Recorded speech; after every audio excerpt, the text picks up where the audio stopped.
Magandang umaga mga kaigan, isang truck na minamaneo ng lasing umanong driver ang sumalpok sa isang puno sa Baybay City, Leyte.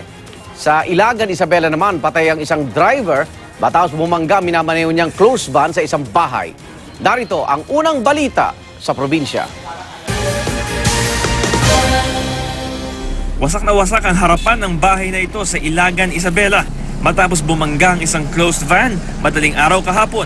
Ang naaksidenteng sasakyan, matindi rin ang pinsala. Patay ang driver nito na kinilalang si Antonio Torres, 28 taong gulang, taga Camarin, Caloocan.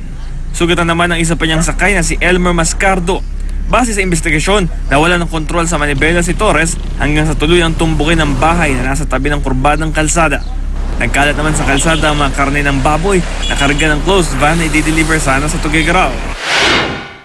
15 naman ang sugatan na tumagilid ang isang pampasaherong bus sa bahagi ng Barangay Nicolas, Magsaysay, Occidental, Mindoro. Ayon sa inisyal na investigasyon ng Magsaysay Municipal Police Station, nawalan umano ng preno ang bus na minamaneho ni Joey Quintia sa pababang bahagi ng National Road. Kaya isinelpok na lang niya ang bus sa gilid ng bundok. Kabilang sa mga sugatan ng ilang bata, edad 6 na buwan at 2 taong gulang. Dahil naman sa sobrang kalasingan, disgrasya ang sinapit ng isang truck driver sa Baybay City, Leyte. Bumangga ang truck sa puno sa gilid ng highway. Kahagaling lang daw sa inuman sa Bacuitan Falls ang mga sakay ng truck. Agad din na sa ospital ang mga sugatang pasahero. Tumakas pa raw ang truck driver pagkatapos ng aksidente pero agad din siyang nahuli ng mga pulis. Bukod sa nakainom, wala rin lisensya ang driver at expired pa ang rehistro ng truck. Para sa unang balita, Bam Alegre reporting.